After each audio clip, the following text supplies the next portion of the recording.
una clasificación que define cuándo un flujo en realidad pasa a ser, puede ser considerado como compresible, un fluido puede ser considerado como compresible, y cuándo esa consideración es descartable o no tiene sentido tenerla en cuenta. Nosotros hasta ahora venimos trabajando con fluidos que consideramos como incompresibles, y eso significa que la variación de volumen y en definitiva de densidad que se produce en el fluido es despreciable en relación a otras variaciones. Es decir, consideramos que en todo el dominio los fluidos no sufren variaciones de densidad. Cuando un fluido es compresible, la variación volumétrica, la variación de masa por unidad de volumen es significativa y puede darse situaciones donde en el mismo dominio tengamos distintos valores de masa por unidad de volumen, distintos valores de densidad. Cuando un fluido se desplaza, o una perturbación dentro de un fluido se desplaza a una velocidad superior a lo que dijo el compañero, a un valor superior a Mach 0,3, podemos estar hablando de un flujo que puede empezar a considerarse como compresible, donde las variaciones de densidad son significativas. Pero antes de llegar a eso, bueno, lo que mi idea era plantear que nosotros hasta el momento venimos trabajando siempre con la idea de que los fluidos,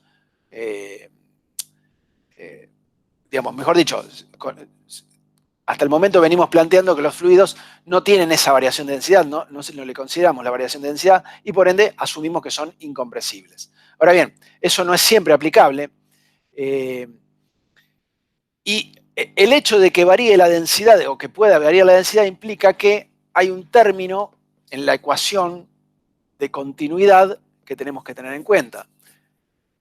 A ver, si vuelvo hacia atrás, a la ecuación de continuidad, a esa ecuación de continuidad que vimos cuando planteamos las ecuaciones, por ejemplo, de Navier-Stokes, las ecuaciones básicas de la mecánica de los fluidos. Esa ecuación de continuidad, ¿qué les decía a ustedes?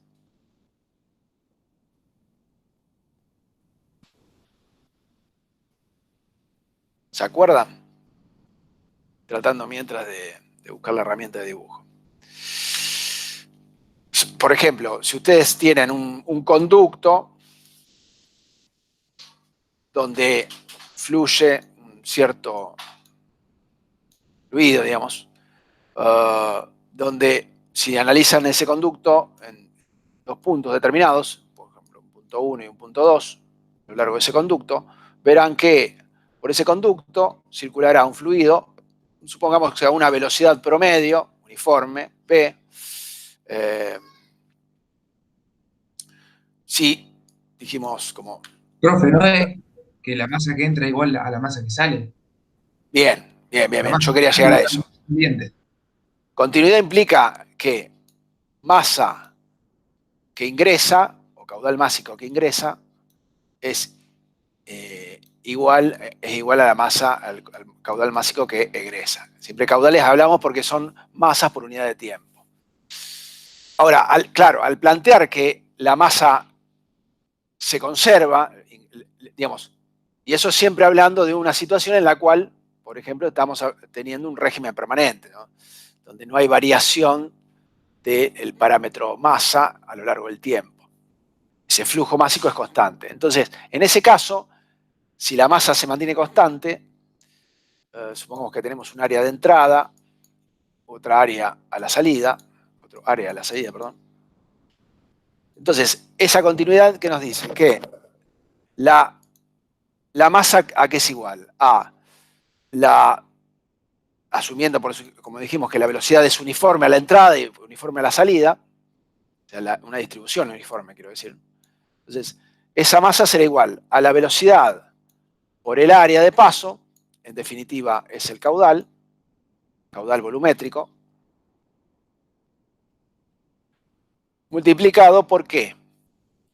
Caudal másico por volumétrico multiplicado por la densidad. Eso nos va a dar todo eso nos va a dar la masa o el caudal másico que circula. Eso se tiene que mantener constante, tiene que ser igual al caudal másico del lado 2. B2, perdón, B2, área 2, ρ2. Bien, entonces, si tenemos la posibilidad de que las densidades o la densidad a lo largo del dominio pueda modificarse, pueda variar, entonces ya no podemos asumir que esto va a ser igual a esto a lo largo de todo ese camino. Ahora la tenemos que tener en cuenta, esa densidad. ¿Se entiende? Hasta el momento nosotros habíamos despreciado la densidad porque asumíamos que se mantenía constante en todo el dominio. Entonces no tenía sentido en este planteo.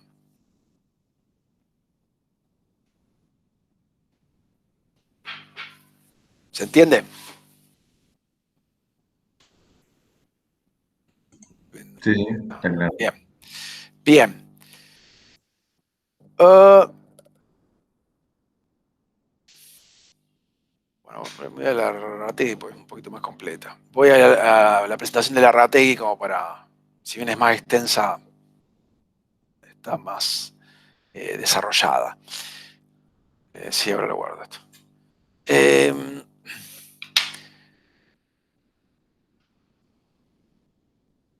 Bueno, claro, acá está. En los compresibles no es válido considerar la densidad constante. Perfecto. Bueno, entonces, desde el punto de vista matemático, ¿qué tendremos en cuenta en un flujo compresible? Como venimos hasta ahora, la ecuación de continuidad, la ecuación de cantidad de movimiento, y ahora sí vamos a tener que tener en cuenta la ecuación de la energía, que hasta los temas anteriores, hasta el último tema previo, la ecuación de la energía nunca la tuvimos en cuenta. ¿Por qué? Porque asumíamos que los procesos se daban a una temperatura constante.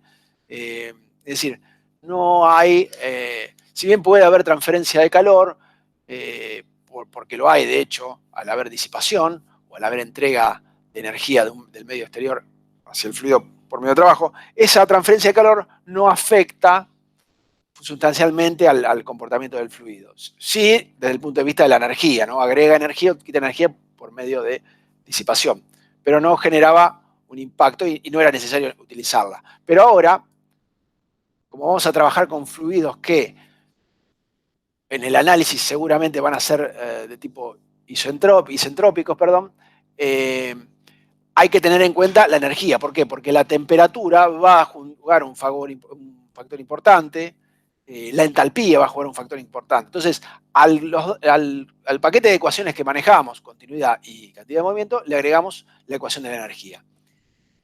Y además, las ecuaciones de estados, o la ecuación de estados, mejor dicho, de cada fluido en juego. ¿Se acuerdan de la ecuación de estado? ¿Qué eran las ecuaciones de estado? Por ejemplo, presión, temperatura,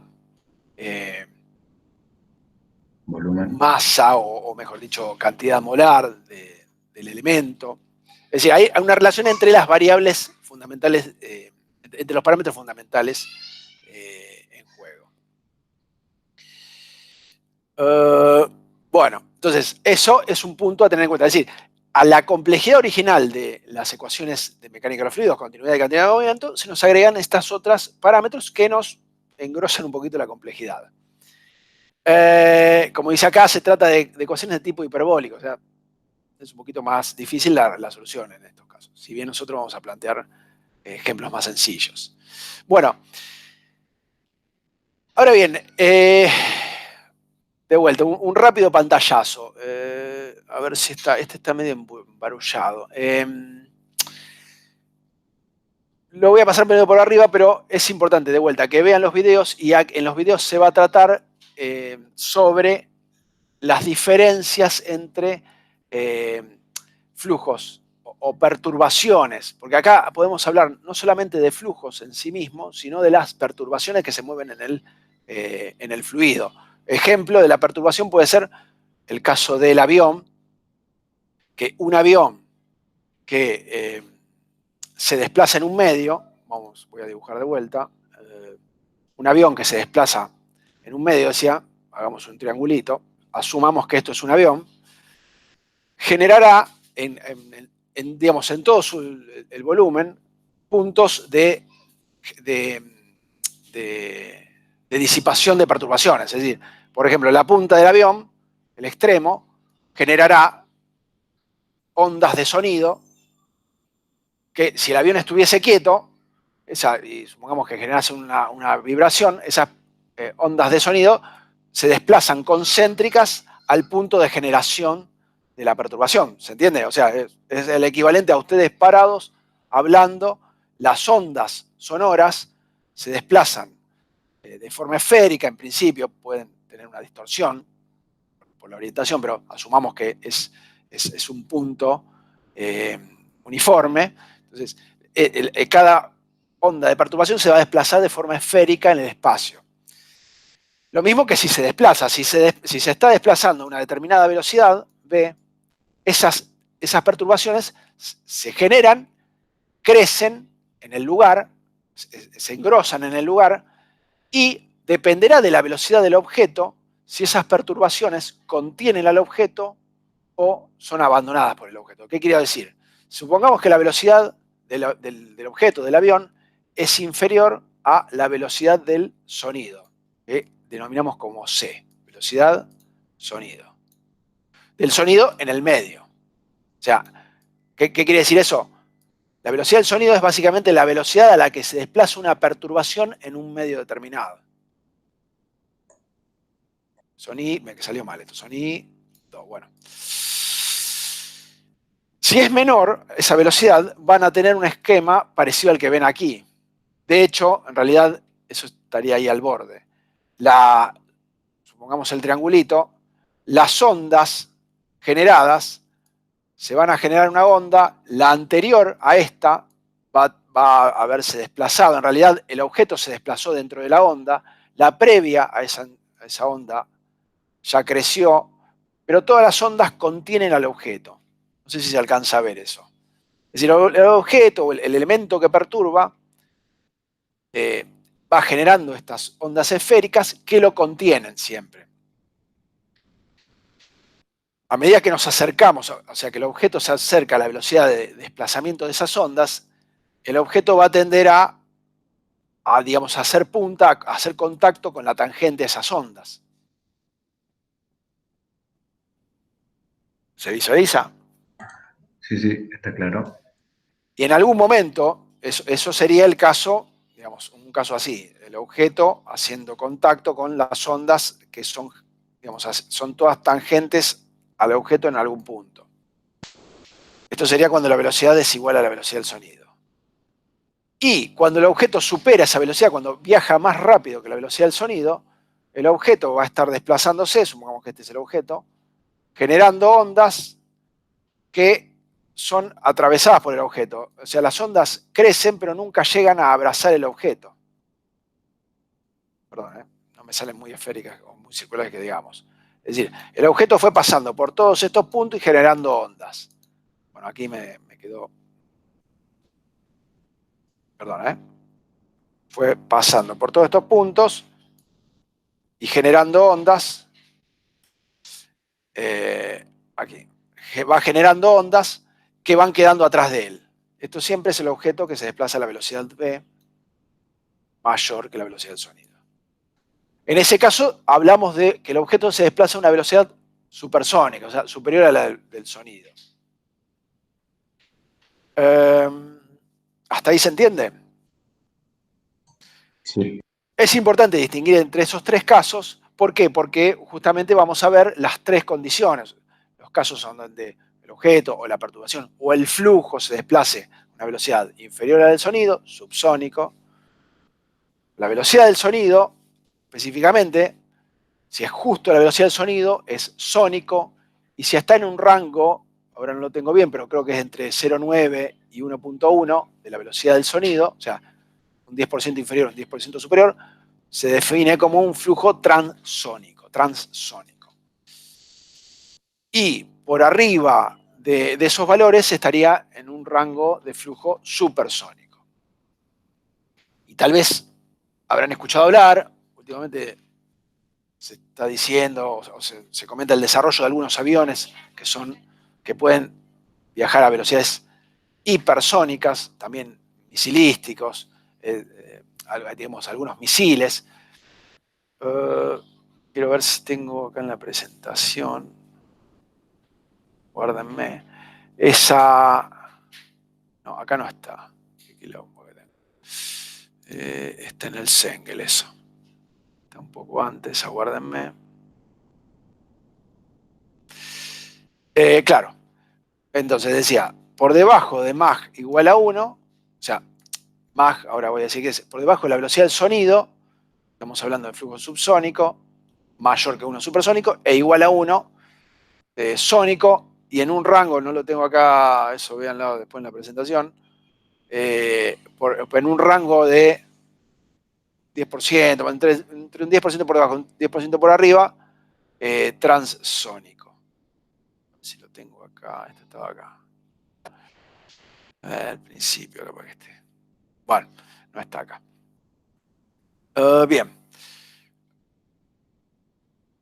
Y le decía, cuando la velocidad del sonido es varias veces, la velocidad del objeto es por arriba de 3 veces la velocidad del sonido, estamos hablando de una velocidad hipersónica. Por arriba de ese valor todo es hipersónico. Es una definición, porque en concreto el punto crítico se produce a la velocidad del sonido. El cambio importante se produce a la velocidad del sonido. Las velocidades superiores a esas son cada vez mayores, pero no se produce ningún proceso particular. Lo que vemos acá es un avión justamente en el momento que rompe la barrera del sonido. ¿Y qué observan aquí? Ustedes estaban observando este triángulo, que en realidad sería el equivalente a un cono, que justamente sería este cono que vemos aquí. La tangente a las ondas de sobrepresión que, digamos, entre el interior de ese cono y el exterior, lo que hay es una diferencia de presión. Dentro del cono vamos a tener la presión, pongamos atmosférica, más una diferencia, un salto de presión que está dado por ese aumento de compresibilidad que se produce por el efecto de la perturbación. Del otro lado de ese cono tenemos el aire en un estado no perturbado, presión atmosférica. Perdón, acá. Entonces, en una situación como esa, lo que se produce es una condensación justamente en ese borde, en ese borde que limita la zona de sobrepresión con la zona de presión no afectada, condensación de humedad. Ese aire sería que, digamos, se desplaza a la misma velocidad que el avión en este caso. Ese aire, para que voy a aprovechar la herramienta de escritorio, este aire, claro, el avión se está desplazando, supongamos en este sentido, a una velocidad, como dijimos, mayor o ahí al borde de la velocidad del sonido. Ahí apenas superándolo, un poquito por arriba de la velocidad del sonido. El aire digamos, que se encuentra del cono hacia atrás estaría desplazándose, está expandiéndose a una velocidad muy similar a la del avión. En realidad se estaría desplazando a la velocidad del sonido. ¿Entiendes? O sea, en realidad es la onda de sobrepresión la que se desplaza. La información que trae el aire de ese lado del cono, que implica esa información. Es una información que le lleva al aire que está del otro lado, que básicamente es un aumento de presión, un salto de presión. Entonces, esa perturbación, esa onda de sobrepresión, se desplaza con esa velocidad c. De este otro lado, si yo trazo un volumen de control, por ejemplo, un volumen de control que esté enganchado al avión y que tenga una parte fuera del avión, o sea, por delante del avión, y otra parte por detrás del avión, dentro de ese cono, lo que voy a ver es que ese cono va a ver ingresar fluido del lado derecho a una velocidad c. A ver, no, perdón, al revés, estoy diciendo pavadas. En realidad, si yo ato, digamos, mi volumen de control al avión, lo que voy a ver es que al avión va a estar ingresando, o sea, ese volumen de control va a estar ingresando por el lado izquierdo, fluido a una velocidad c, y va a estar escapándose por la derecha, perdón, a esa misma velocidad. O no sé, digamos, otra velocidad, no tengo idea de qué velocidad. Pero lo que voy a ver es que de un lado voy a tener una presión no afectada y del otro lado del cono, voy a ver una presión modificada. Y si el avión porque me da la impresión de que es una cuestión instantánea esto, y si se mantuviese a esa velocidad, No, ese cono, esa geometría que ven, esa especie de pollera que se ve ahí, ese cono se mantiene. Si el avión se mantiene a esta velocidad y las condiciones del medio se mantienen, porque puede ocurrir que por un cambio de temperatura ambiente se modifique la velocidad del sonido en el medio. Entonces, por ejemplo, supónganse que aumenta la velocidad del sonido. O sea, aumenta la velocidad de desplazamiento de la perturbación, del sonido. Sí. Entonces, en ese caso, si el avión mantiene una velocidad constante, el avión pasaría a tener una velocidad menor en relación a la velocidad del sonido. Se podría entrar en un valor de velocidad subsónico. Pero supongamos que las condiciones se mantienen constantes. O sea, la velocidad del avión se mantiene fija y la velocidad del sonido también se mantiene fija. Entonces, en ese caso, esta situación se puede dar en un tiempo largo, en un tiempo prolongado. Lo que puede variar, no sé si han visto videos de estos, pero lo que puede variar es que aparezca y desaparezca ese cono, porque eso tiene más que ver con las condiciones de humedad relativa del aire en esa situación que con el efecto del cono. Esa es simplemente una condensación de aire. claro, claro. En general esto se visualiza a baja altura para que no es un efecto necesariamente buscado por este tipo de aviones. Se lo hace para el público, para alguna muestra, pero no mucho más.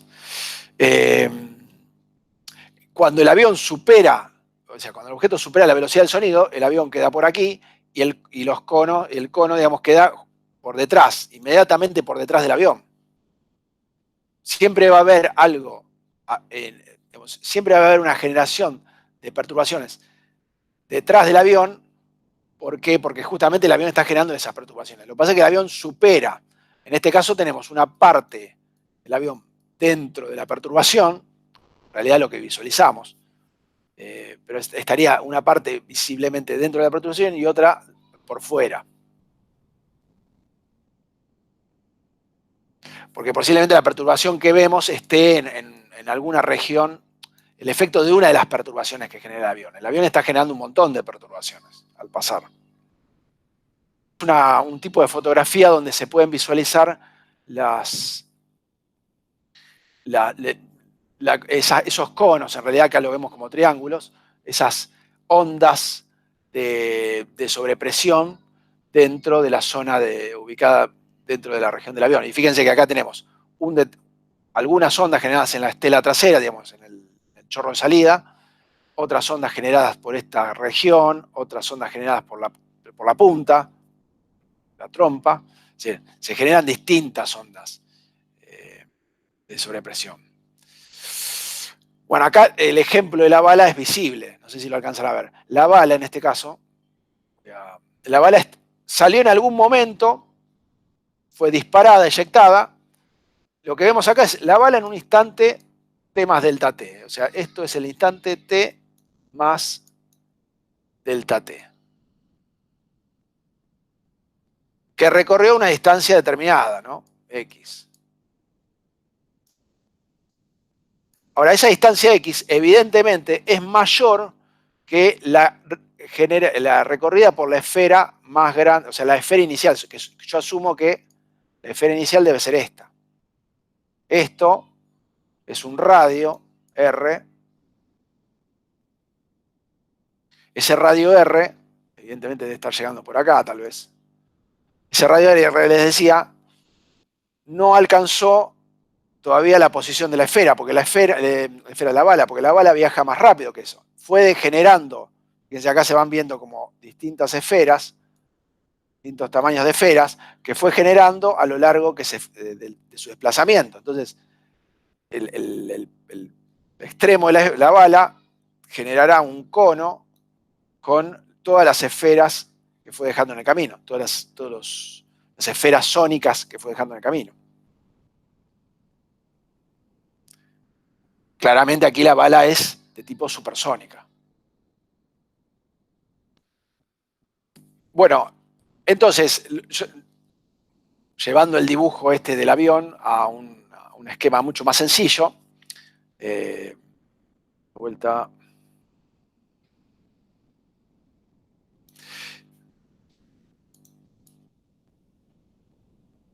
Es en ese caso el avión que se desplaza con una velocidad c, y olvidemos, no, el avión es una perturbación que se desplaza con una velocidad c. Velocidad c es la velocidad que definimos como aún desconocida, pero en adelanto es la velocidad de desplazamiento del sonido en el medio. De un lado tenemos el fluido afectado por esa perturbación, por esa sobrepresión, que va a tener todos los parámetros afectados. O sea, la presión va a estar afectada por un delta de presión, la densidad por una variación de densidad, y la temperatura también por una variación de temperatura. En definitiva, el fluido dentro de esa, o del aguas arriba de la perturbación de la onda de sobrepresión, imagínense que esto es una esfera, es una parte muy chiquita de una esfera. Entonces, de esa esfera toman una pequeña porción y aproximadamente podrían pensar que es una onda plana. ¿Siguen? Del otro lado, tenemos que los parámetros de presión, densidad, velocidad se mantienen estables, estacionarios, y asumimos que la velocidad de ese medio es nula. O sea, de un lado el fluido se está desplazando con una velocidad delta V, y del otro lado, de esa frente de onda, se desplaza con velocidad nula, o sea, está quieto. A medida que se va corriendo esa onda, mayor cantidad de fluido va entrando en esta condición de sobrepresión, diferencia de... O sea, una variación de la presión, una alteración de la presión, una variación de la densidad y una variación de la temperatura. Bueno, el planteo que hace, así rápidamente, es lo que les decía. Ustedes entonces agarran y se montan sobre la frente de onda y ¿qué dicen? Bueno, ven que ingresa, si hacen su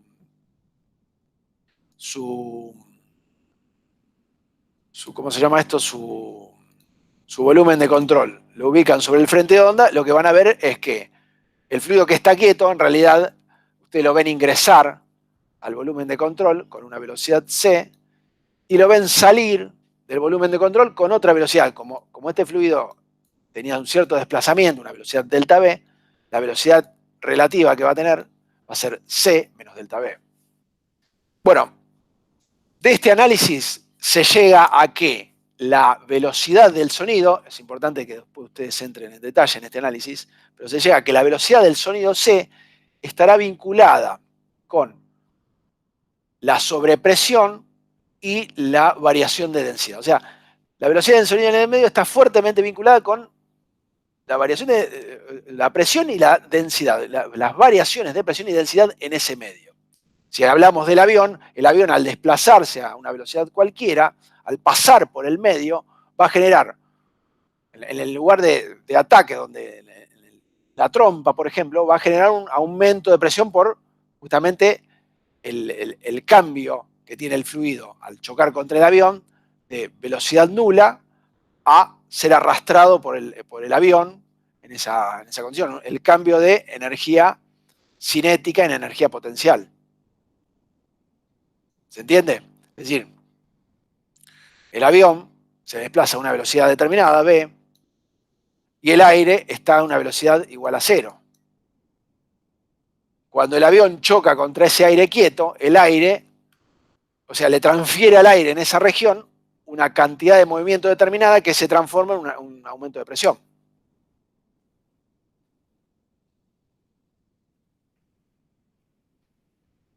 ese aumento de presión está vinculado con ese salto, ese término de energía cinética. La energía cinética se transforma en energía potencial de presión. ¿Se entiende? Sí, sí. Bueno, esa es la ecuación de la velocidad de perturbación. Como en realidad es la raíz cuadrada de delta P sobre delta ρ más 1 sobre delta ρ sobre ρ. Como en un caso como este podemos asumir que el tamaño de la perturbación es muy pequeña, podríamos despreciar esa variación de densidad sobre la densidad. Entonces, básicamente la velocidad está vinculada con la variación de presión, la raíz cuadrada de la variación de presión sobre la variación de densidad. Entonces ya vemos que esa perturbación, que viaja a una velocidad finita, tendrá una fuerte vinculación con las variables de estado, los parámetros de estado, o sea, la presión y la densidad. Y si se acuerdan, en el caso de los gases, la presión, la densidad y sobre todo la presión podía vincularse con otra variable, que es la temperatura. Sobre todo si aprovechamos las ecuaciones de gases ideales. Entonces, bueno, lo que se plantea en este caso, que esa velocidad C, o acá la llama velocidad A, velocidad del sonido en el medio, podría pensarse como es igual a la raíz cuadrada de la variación de presión respecto de la variación de densidad a entropía constante, o si hacemos estas relaciones de gases ideales, y se acuerdan, K igual a Cp sobre Cb, nos quedaba que es la raíz acá por la raíz cuadrada de también la variación de presión sobre la variación de densidad a temperatura constante. Eso básicamente es aprovechando las herramientas que tenemos de termodinámica. Simplemente lo que nos dice es que esa variación del sonido, perdón, esa velocidad del sonido, la podemos calcular a partir de, por ejemplo, la temperatura del medio. Si conocemos, por supuesto, el gas y asumimos que es un gas ideal, ¿no? ¿Por qué? Porque, bueno, teníamos las relaciones de calor específico, el K, que nos permitían eso. Es decir, esa velocidad del sonido va a estar íntimamente ligada con la temperatura y, en definitiva, la energía a la que esté sometido el fluido en ese medio. Y de ahí sale ese número que yo venía hablando al principio, que uno de ustedes comentó, el número de Mach, o como se escribe Mach, que es básicamente la relación entre la velocidad a la que se desplaza, ya sea la perturbación, o la perturbación, entiéndase, el avión, el chasquido de los dedos, digamos, el objeto que se desplaza dentro del medio, o el fluido, esa velocidad a la que se ve el objeto o el fluido, versus, dividido, la velocidad del sonido en ese medio.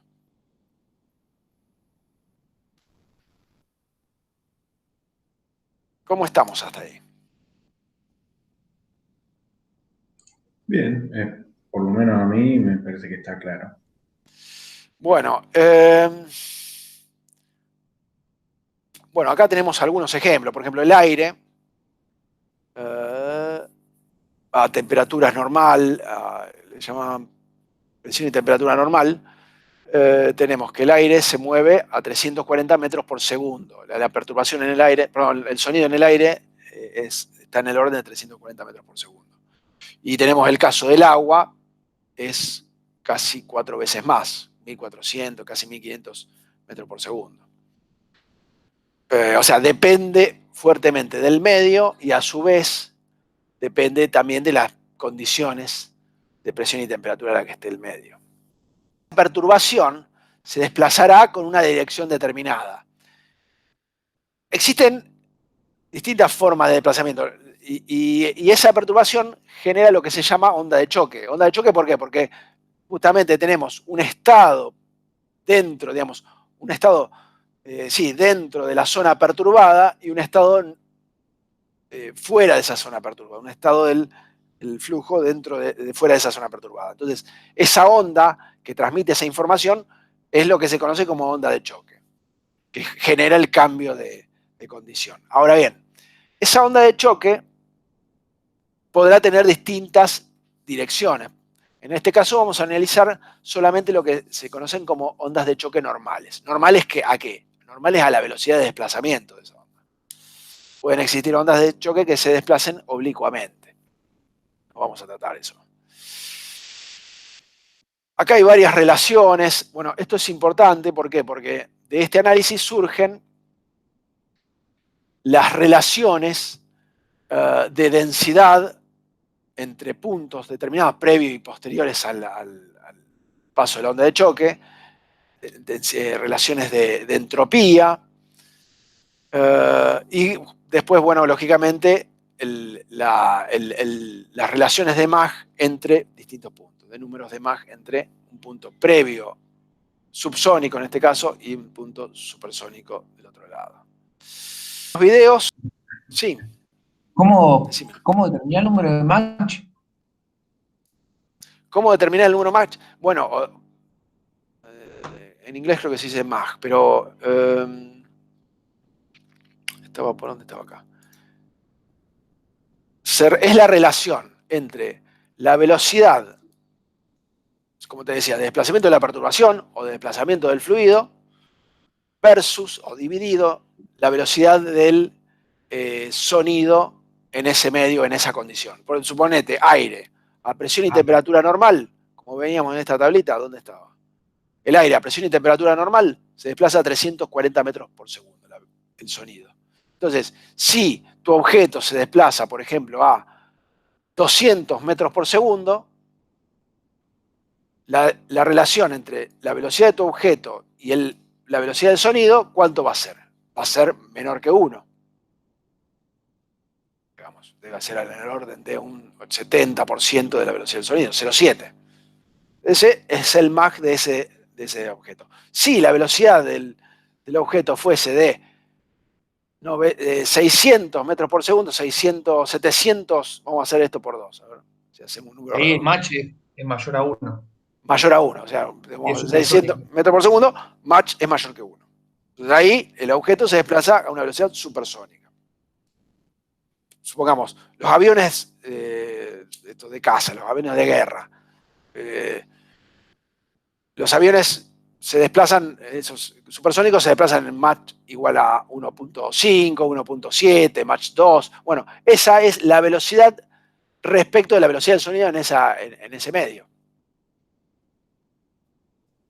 Mach 1.5 sería en el orden de, hagan la cuenta, 340 por 1.5.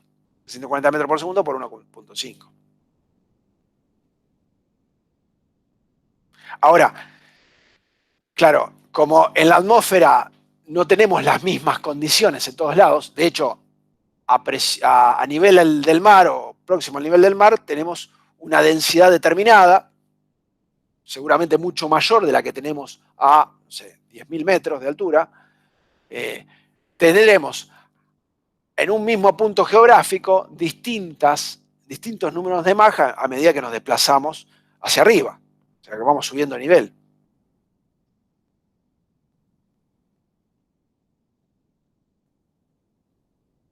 Profe, y una pregunta, ¿por qué es tan relevante cuando se pasa de una velocidad un poco menor a una vez la velocidad del sonido a una un poquito mayor y no cuando se pasa de 1,9 a 2,1? Claro, porque ahí es interesante la pregunta, porque ahí es donde cobra efecto el problema de las ondas de choque, el desplazamiento de las ondas. Quería llegar, antes de hacer eso, quería llegar a avanzar un poco más, porque en realidad eso lo vamos a ver cuando veamos la ubicación de la onda de choque dentro de una tobera. Pero bueno, para que ustedes tengan una idea, cuando se dan ciertas condiciones, o sea, cuando estamos ahí en el borde de Mach, un poco menor que 1, un poco mayor que 1, la onda de choque se produce, por ejemplo, en el caso de una tobera, en el interior de la tobera. El fenómeno de cambio de estado, de situación, no, de estado, digamos, de sobrepresión a presión y a condiciones del flujo con baja perturbación se produce dentro del mismo dispositivo. En esos casos, ese tipo de ondas de choque genera mucha vibración. En general es una situación que tiende a degradar los equipos. Generan perturbaciones, generan vibraciones que tienden a romper los equipos. No es una condición para estar permanentemente. Entonces, o se está por debajo o se está por arriba de la velocidad del sonido. Estar mucho tiempo a una velocidad sónica o transónica en general trae más problemas que soluciones. Claro. Y a medida que se supera esa velocidad del sonido, sí, los problemas van surgiendo. Un gran problema es la potencia necesaria para superar esas velocidades.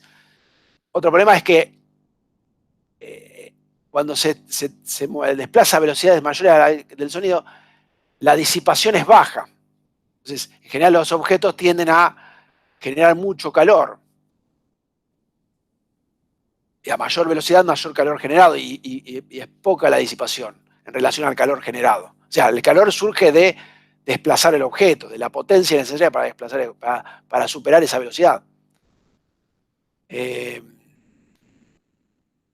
En general, quiero decir, los problemas están vinculados justamente con la disipación de ese calor.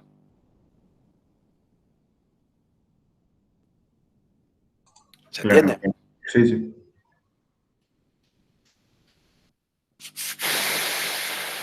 Bueno, antes de entrar tanto en este detalle, quería ver, decía, antes de que me pierda, ustedes vean estos videos completos, está bastante bien desarrollado, y después, sí, pasen a la lectura de los libros. En particular, yo veo bastante didáctico, los dos son muy buenos, de hecho los dos recomendamos.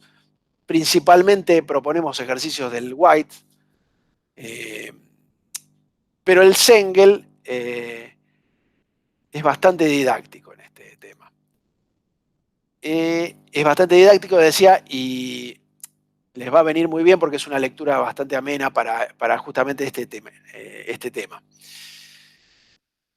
Hay algunos ejemplos. Bueno, acá hay justamente el ejemplo de un avión, el número de Mach, cómo se llega a esa velocidad. Fíjense que acá lo que hace es el cálculo del número de Mach. Dice, como ejemplo, en el ejemplo 12.2, se introduce aire en un difusor. Un difusor sería una tobera divergente, una tobera que, digamos, en el sentido de que se desplaza el aire, la sección de paso va aumentando. Diverge, crece la sección de paso. Se introduce a una velocidad de 200 metros por segundo. O sea, el aire que ingresa en la tobera, que ingresa en la parte de menor sección, supongamos que acá está, no sé, la salida de la turbina, ingresa a 200 metros por segundo. Entonces, ustedes tienen que determinar la velocidad del sonido y el número Mach a la entrada. Básicamente es un cálculo sencillo, porque tienen que calcular cuál es la velocidad del sonido en esa condición, en ese punto, en la sección de entrada. ¿Y cómo lo van a hacer? Bueno, lo van a hacer en función de, asumen que el aire es un gas ideal, acá dice está a 30 grados, entonces aplican las ecuaciones de estado. En este caso, la velocidad del sonido va a ser la raíz cuadrada de K por R y por T. Que para este caso sería un Mach menor que 1. Hay, a ver si está. Bueno, y digamos, antes de llegar a verlo más en detalle, hay un análisis que está interesante, que es el de la tobera convergente-divergente, donde se aplican ciertos, es decir, hay ciertas condiciones de entrada y de salida, y lo que pide es que se calculen los distintos estados cada 200 kilopascales de caída de presión a lo largo de la tobera. Aquí se define que la tobera va a tener una condición de entrada, y ahora vamos a decir ver qué implica esta que dice acá, condición de estancamiento. Una condición de entrada de, en este caso, 1400 kilopascales y una temperatura de 200 grados centígrados. Lo que está ingresando es dióxido de carbono, CO2, a un flujo másico constante de 3 kilogramos por segundo. Esta tobera, y ahora permítanme que voy a dibujar, esta tobera decía, fíjense, es algo así, es una tobera, es como una especie de corneta, digamos. Esta tobera va a tener una condición a la entrada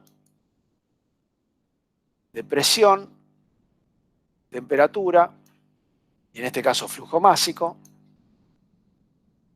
llamémosle presión 0, o presión 1, si tomamos este punto de entrada, presión 1,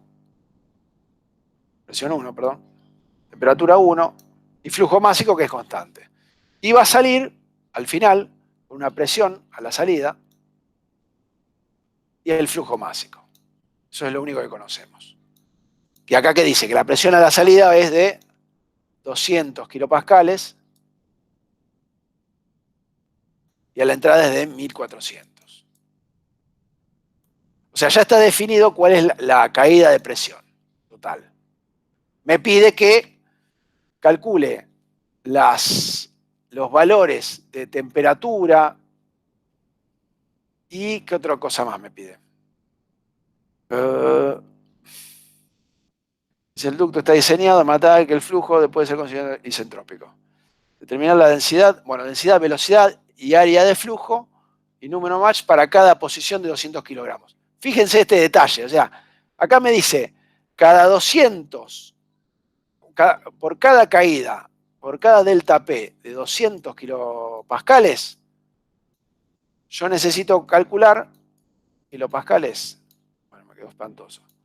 Yo necesito calcular ¿qué cosa? Velocidad. Ustedes tienen definido, ¿me escuchan? Sí, sí, se escucha. Ustedes tienen definido la caída de presión donde tienen que calcular ¿qué cosa?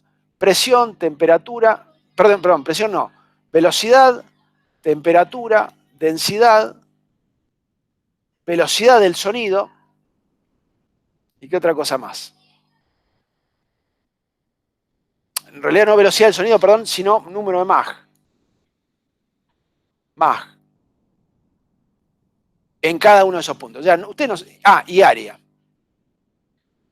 Y el área. Básicamente, no sé si se dieron cuenta, ustedes en realidad no saben dónde estarían ubicados esos puntos de caída de presión.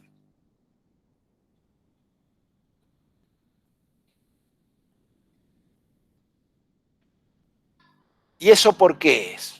¿O por qué suponen que es así?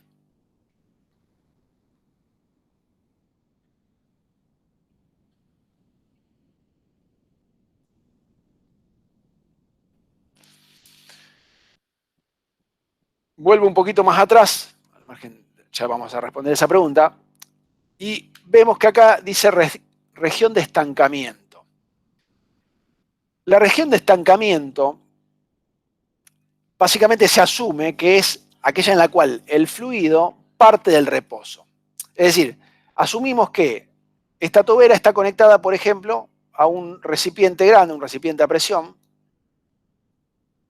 bien grande, en el cual dentro de ese recipiente, ¿no?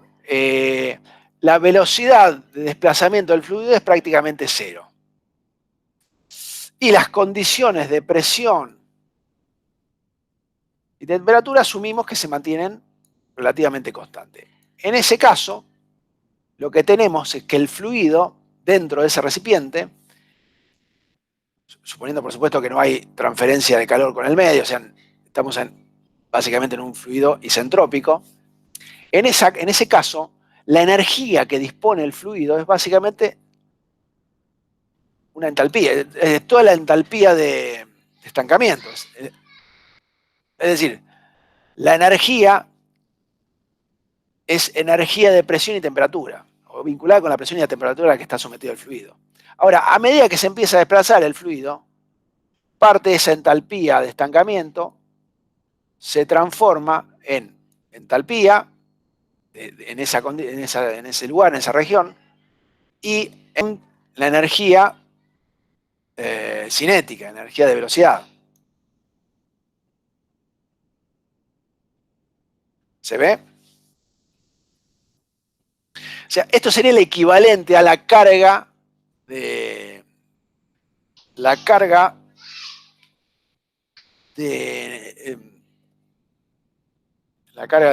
¿cómo se llama? La carga estática que teníamos en el caso de un fluido incompresible. Pero en ese caso era solamente carga que nosotros decíamos como carga de nivel. Bueno, entonces, eso es algo que ya conocemos. Tenemos la entalpía de estancamiento y conocemos, por ejemplo, las condiciones en la entrada. Y también podemos conocer las condiciones de la salida. Ahora, en los puntos intermedios lo que hacemos es conocerlos a través de las relaciones. ¿Dónde están? De las relaciones. Vamos a ver si lo encuentro por acá. Esto empieza a desarrollarse.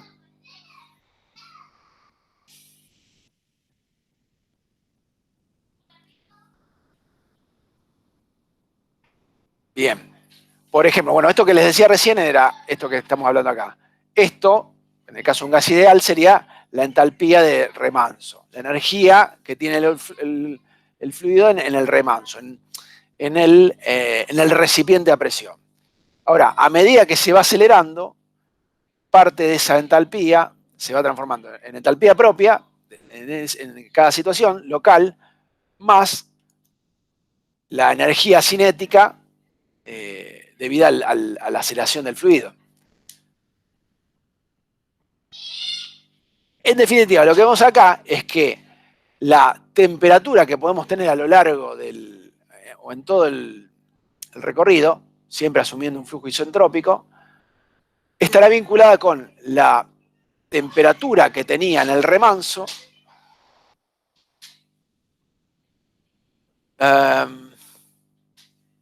versus digamos, hay una relación entre esa temperatura y la temperatura del remanso y la velocidad de desplazamiento. De acá surgen, vemos aquí, distintas o varias relaciones que nos permiten obtener parámetros. Por ejemplo, como decía, la temperatura que tengamos en cada punto. Fíjense esta relación de temperatura entre la temperatura de remanso y temperatura local. Las relaciones de presión. Fíjense que, si bien son un poquito densas, es una deducción que se hace a partir de aplicar las ecuaciones de estado a cada uno de estos parámetros. Fíjense que hay una relación entre las presiones y las temperaturas. Entonces, si yo conozco, en este caso, ¿dónde estaría? En este caso yo conozco las presiones a las cuales quiero hacer los cálculos, entonces, básicamente, esta relación ya la conozco. Tengo la presión de entrada versus la presión a la que quiero hacer el cálculo.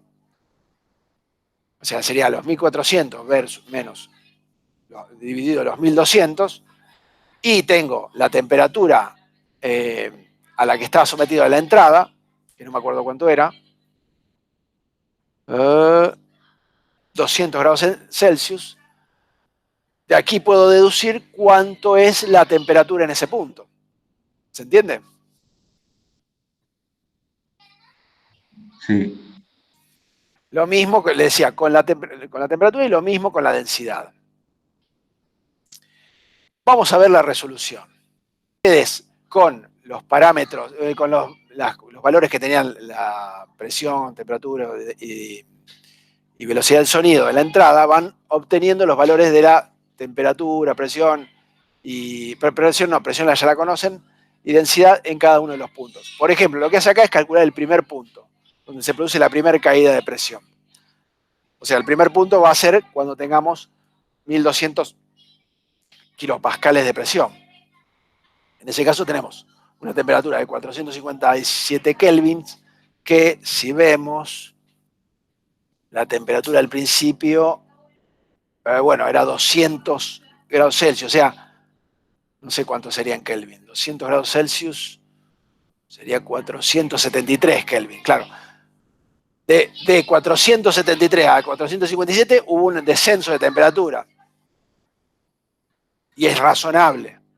Claro, ahí está, 473. O sea, ¿por qué? Porque el fluido pasó de estar estancado a acelerarse. ¿Se ve? Sí, sí, está claro. Y de acá también deduce la velocidad a la que circula el fluido, que en este caso es 164 metros por segundo. La presión y la temperatura. Y hay algo interesante, y ahora vamos a ver bien eso. Fíjense, el área la puede calcular básicamente sacando una relación entre el caudal másico y dividido la densidad por la velocidad. O sea, aplicando la ecuación de continuidad. Hasta ahí, fíjense, voy a ir a graficar. Hasta ahí, voy a hacer de vuelta la tobera. Y fíjense este detalle. Si ustedes grafican las velocidades, por ejemplo, versus la posición, esto supongamos que es X, versus la posición, van a ver que, un poco mejor, me quedó bastante feo.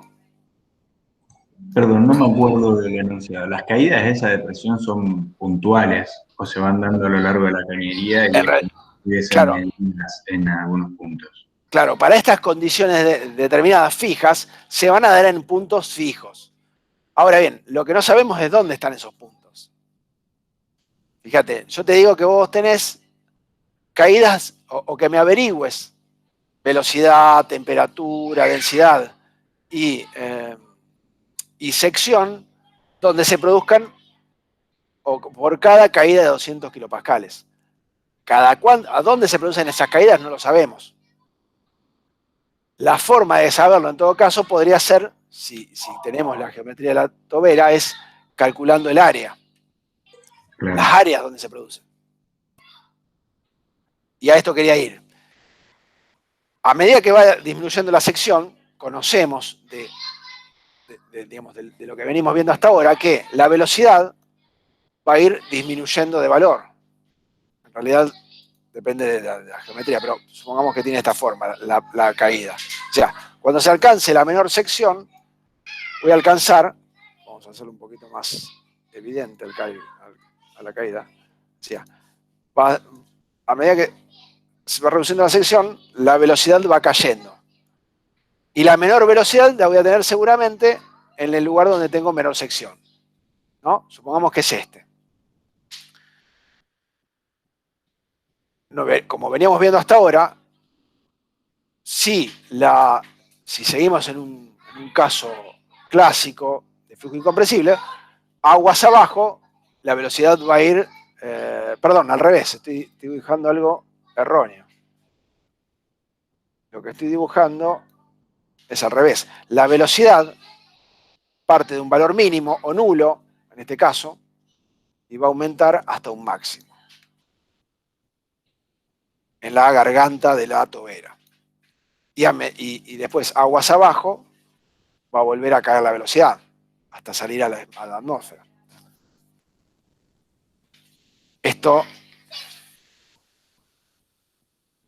está mal graficado porque parecería como que aparece otro pico. En realidad sería algo así. Eso es la velocidad. ¿Y la presión cómo va a variar? Va a ir de un máximo... Inversamente proporcional.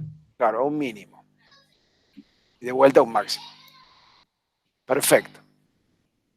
Lo que decimos es que cada 200 pascales o kilopascales, esto suponete que son los 200 kilopascales, tengo que encontrar dónde se produce. O mejor dicho, cuál es el área donde se produce.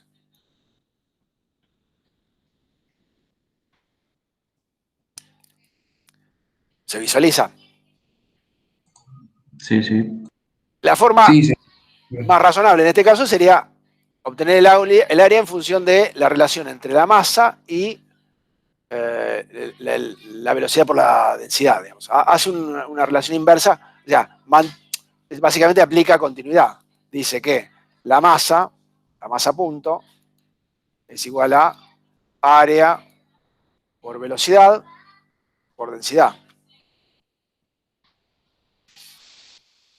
Como asume que la masa es constante, el flujo másico es constante, de ahí deduce cada punto de velocidad.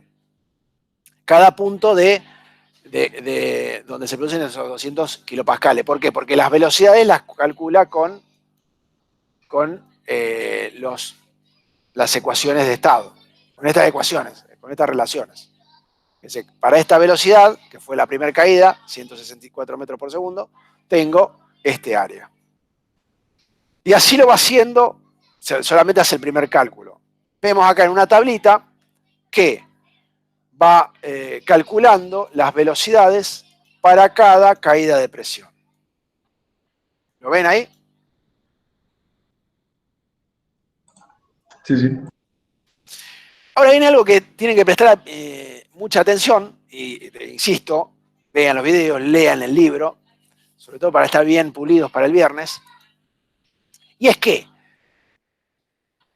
en este caso hay un lugar, hay una posición en la cual mag es igual a 1. ¿Qué implica eso, mag igual a 1? Que la velocidad del flujo y la del sonido son iguales. Claro, entonces en esa condición tenemos que en ese punto es velocidad sónica. Flujo sónico. Flujo sónico. ¿Y dónde se produce? ¿Dónde se puede producir de todos estos lugares eso? En el de menor área. En el de menor área. O sea, si se va a producir en algún lugar la velocidad del flujo igual a la velocidad del sonido, eso va a ser necesariamente en el lugar de menor sección, donde se alcanza la máxima velocidad, no en otro lado. ¿Por qué, profe, eso? Perdón. Claro. Pero no podría ser que en la zona de menor área haya ponerle un supersónico. Ahora vamos a ver, pero no. De una zona, o dicho de otra manera, en una tobera convergente, en una reducción de sección, en el único lugar donde vas a tener velocidad sónica es en el lugar de menor sección. Antes de eso no lo vas a tener. Claro, está bien. ¿Por qué? Bueno, si lo analizamos desde el punto de vista de un flujo incompresible, veíamos que en esos casos la velocidad del fluido a medida que disminuye la sección aumenta. Perdón, acá, esto. En algún momento puede producirse la condición de que se alcance una velocidad igual a la velocidad del sonido. Digo, puede ser porque si las condiciones no se dan, va a ser inferior. Nunca superior. El límite es la velocidad del sonido en la garganta, en la región de menor sección.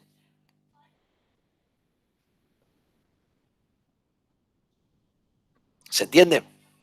Claro, sí, yo por ahí pensaba que en la parte de menor área podría haber una velocidad de un flujo supersónico, por ejemplo, decir que la velocidad del flujo sea mayor a la del sonido, pero bueno. Eso no puede pasar, ¿o sí? De producirse una velocidad mayor que la velocidad del sonido, puede ocurrir en la región de expansión, en esta región. De aquí, de la garganta, hacia aguas arriba, o sea, hacia la salida. Para eso se tienen que dar las condiciones tanto de entrada como de salida. Pero bueno, asumiendo que sería este el caso, acá, fíjense, aguas abajo, en la siguiente caída de presión, en los siguientes 200 kilopascales, hay un detalle. Acá viene calculando cada 200 kilopascales, hacen ese cálculo, van a tener un punto en el cual tienen un valor muy próximo a la velocidad del sonido, o sea, un mag muy próximo a 1, y después en el siguiente 200 kilopascales les va a dar mayor que 1. O sea, en el medio tuvieron un punto de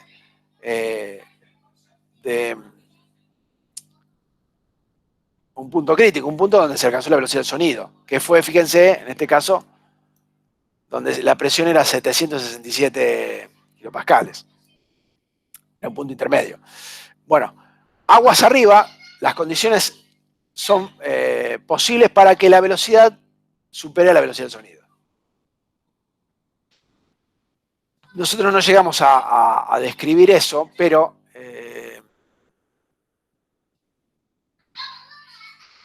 quiero ver las ecuaciones. Espérenme un segundito. Hay una... Claro, por eso, digamos, es bueno leer todo el desarrollo. En el análisis, a medida que se va desarrollando el tema, se llega a un punto en el cual se relaciona la variación de área, la variación de área versus el área, digamos, con la variación de presión. Y ahí queda una relación de este estilo, donde queda la variación de presión dividido la velocidad, o mejor dicho, más sencillo de esta manera, la relación entre el área, o la variación de área versus el área, es inversa o es opuesta a la variación de velocidad. Lo voy a reescribir acá para justamente laburar sobre esto. No me deja. Bueno, a ver, vamos a agrandarlo. Así. Decíamos. Acá. Dice que la derivada del área sobre el área es igual a menos la variación de la velocidad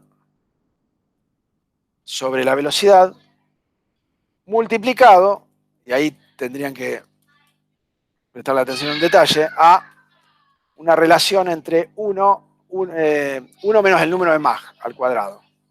1 menos Mach elevado a ver cómo es el elevado, acá, elevado al cuadrado. Vamos a agrandarlo un poquito. Fíjense este detalle, ¿se ve esto? A ver si se agranda, ahí está. ¿Se alcanza a ver? Sí, se ve bien.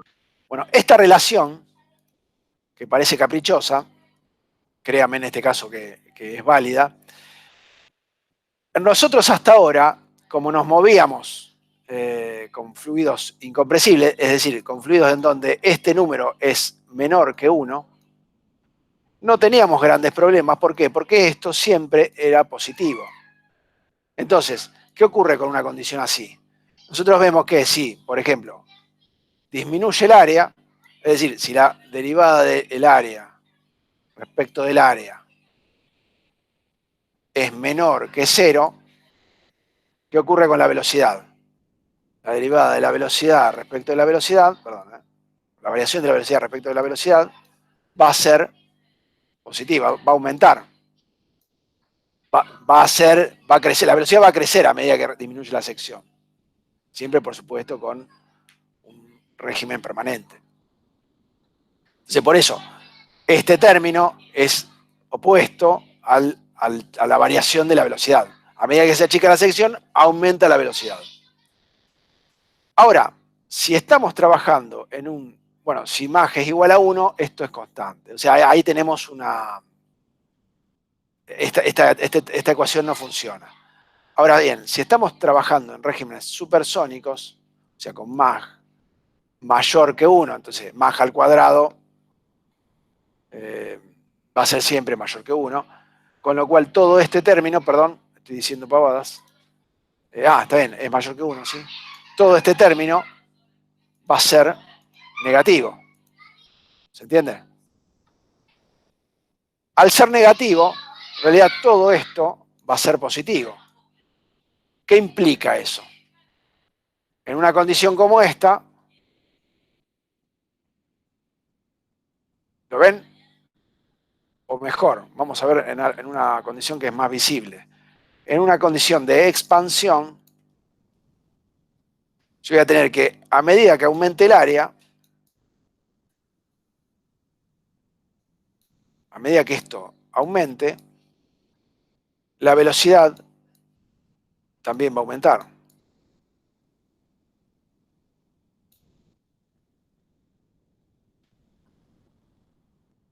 Es decir, que en una tobera divergente, cuando tenemos una condición supersónica, que en este caso, en la tobera divergente, al aumentar el área, mayor que 0, la velocidad disminuía. En este otro caso, al aumentar el área, la velocidad aumentará. Entonces aquí se puede dar una condición de flujo supersónico. ¿Por qué? Porque si en la tobera, en la garganta, mejor dicho, tengo que la velocidad es igual a la velocidad del sonido, o sea, Mach 1,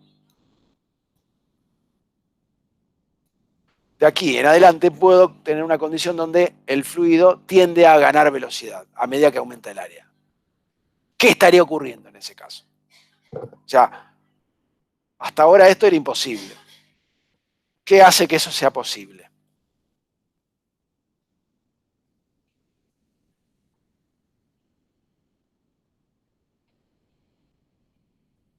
¿Se dan cuenta?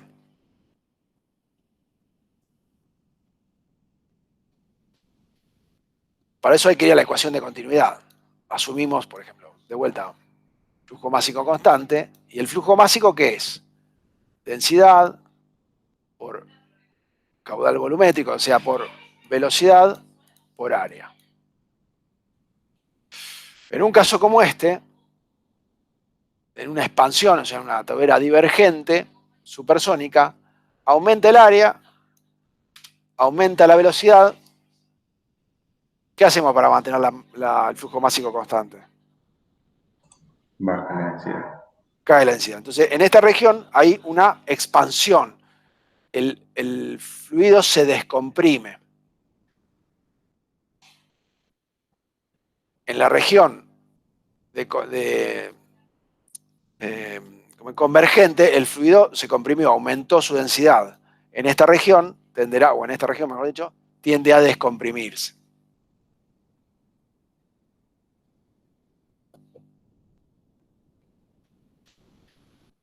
Voy a volver al libro, que es básicamente lo que estaría ocurriendo aquí. Fíjense, la densidad era máxima en la parte de estancamiento, y al final de la tobera, o por lo menos, sí, en el lugar donde se alcanzan los 200 kilopascales, es mínima esa densidad. Acá tienen graficadas los distintos parámetros en función de las posiciones. En este caso, las posiciones están vinculadas no con una posición física X, Y, a lo largo del eje, sino con las posiciones donde se dan las presiones determinadas.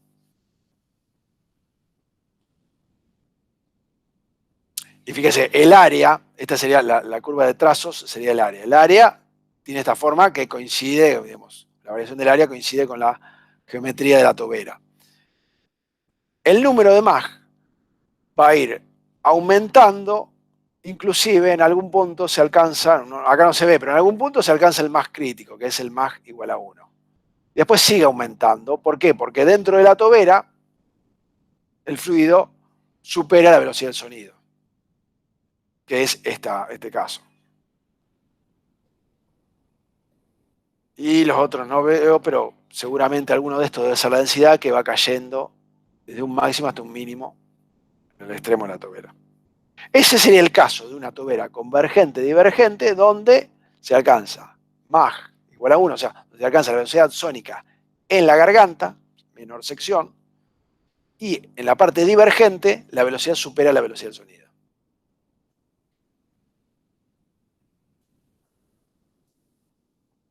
¿Se visualiza? Sí, está claro. Bien, vamos a ver de este mismo ejercicio. Yo les recomiendo que vean este problema, que vean también, bueno, que vean todo este desarrollo, pero hay un ejemplo que ahora no lo encuentro. Bueno, un detalle. Luego de esto viene un análisis interesante, que también lo hacemos en los videos, y es que, ¿qué pasa si yo a mi tobera, donde alcanzo Mach igual a 1, en la menor sección, o sea, una tobera en este caso solamente convergente? Yo tengo la condición de estancamiento a la entrada, y en algún punto alcanzo Mach igual a 1. ¿Qué pasa si yo digo, bueno, ahora quiero aumentar esa velocidad? Quiero ver si puedo alcanzar velocidades mayores a la velocidad del sonido en la garganta. Entonces, propone hacer ¿qué? Extender la tobera y reducir esa sección. Bueno, se lo resumo. Básicamente lo que hacen con eso es, en realidad, en la zona donde anteriormente tenían MAG igual a 1, esa zona la velocidad se disminuye. Y se alcanza, de vuelta, MAG igual a 1 en la región de menor sección. Se extiende, digamos, se corre el punto de flujo sónico.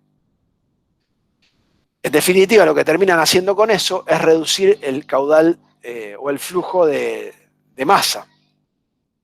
Porque al reducirse, digamos, al trasladarse el punto donde se produce MAG igual a 1 a un lugar donde hay una menor sección de paso, en definitiva, masa por velocidad, perdón, sí, área por velocidad, por densidad, les da ¿qué cosa? Una masa. La masa es más pequeña. El caudal máximo que circula. Esa es una forma de controlar el caudal másico dentro de estos sistemas de toberas convergentes y divergentes. Si nosotros achicamos el área de paso, sería como una especie de válvula.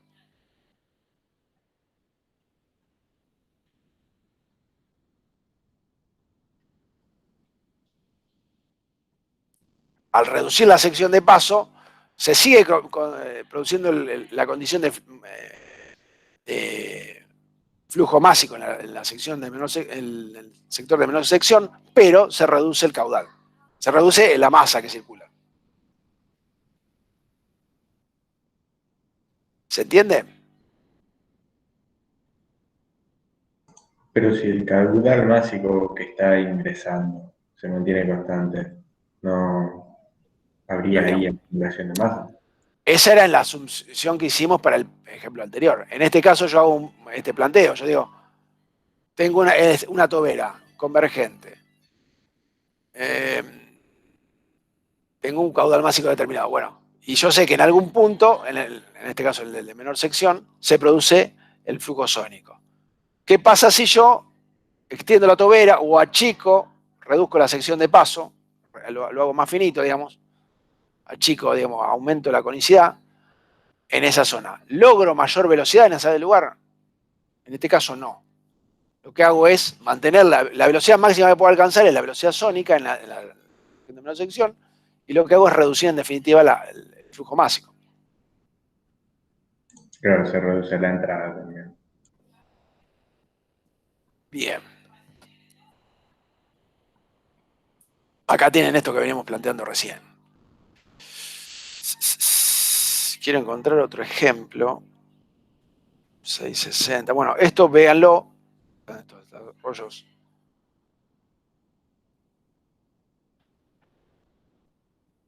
En realidad acá está, se aprovecha el ejemplo anterior y lo que pide es calcular la temperatura y presión críticas, y nos referimos a presión crítica, o sea, las propiedades críticas siempre se refieren a los parámetros en el lugar donde se alcanza el flujo sónico, donde se alcanza MACH igual a 1. De ese gas. O sea, del gas del ejemplo anterior. Entonces, en ese caso, lo que hace es aplicar las relaciones.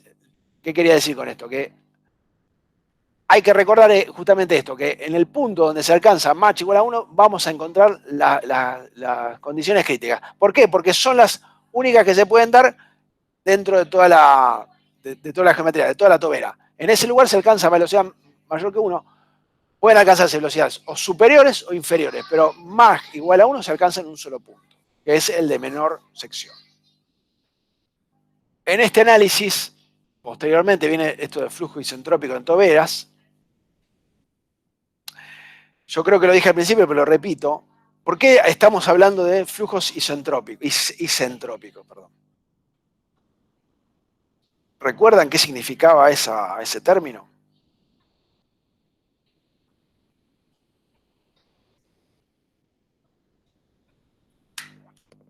Con entropía constante, ¿no era? Entropía constante, perfecto. Y, a ver, ¿y por qué podemos asumir algo así?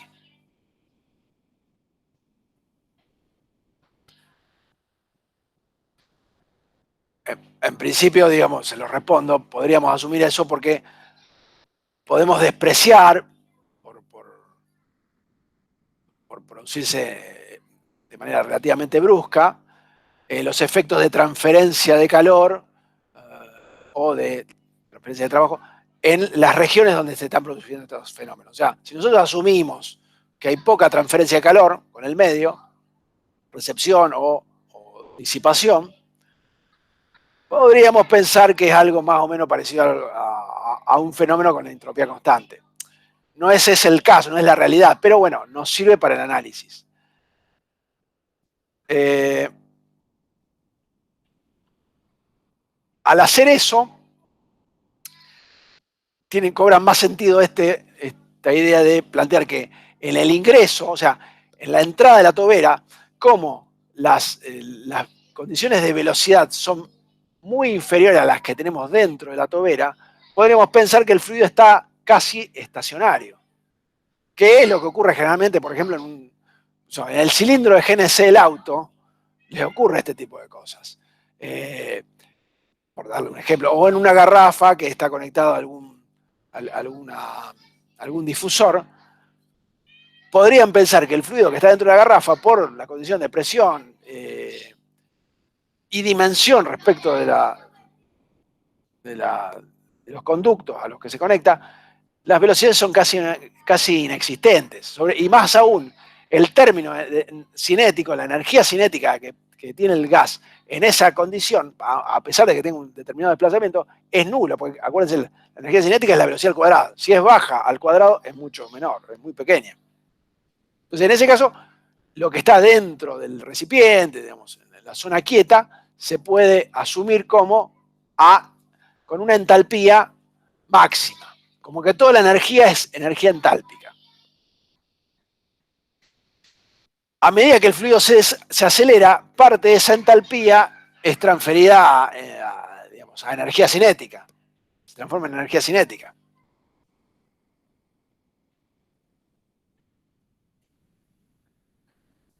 ¿Se ve? ¿Se ve eso? Sí. Bueno. Bueno, volviendo al tema de las tuberas convergentes, en este caso convergentes. Esto lo que plantea es que en el caso de la parte convergente de la tobera, dice, bueno, yo tengo el depósito en la condición de estancamiento y la salida que tiene una presión que puede ser variable. Y voy probando qué pasa con las distintas presiones. Sería la presión del receptor. Supongamos la atmósfera. Entonces, si la presión a la salida coincide con la presión del emisor del depósito, ¿eso qué es? Y bueno, la garrafa con la válvula cerrada. Hasta el tope de la válvula, la presión es la misma que dentro del recipiente y por ende no va a haber flujo, no va a haber desplazamiento. A medida que voy bajando la presión a la salida, o sea que voy permitiendo, generando una depresión a la salida, la presión va a ir cayendo a lo largo, en el interior de toda la tobera. Y las velocidades, acá no están graficadas, irán aumentando de una manera equivalente. Ahora bien, esa presión va a disminuir, o sea, por más que yo disminuya la presión en el receptor infinitamente, o sea, un valor muy bajo, la presión que alcanzo dentro de la garganta, de la zona de menor sección, tiene como límite la presión P', que es la presión, ¿cómo se llama esta? No me sale el nombre, la presión es esta que veníamos hablando.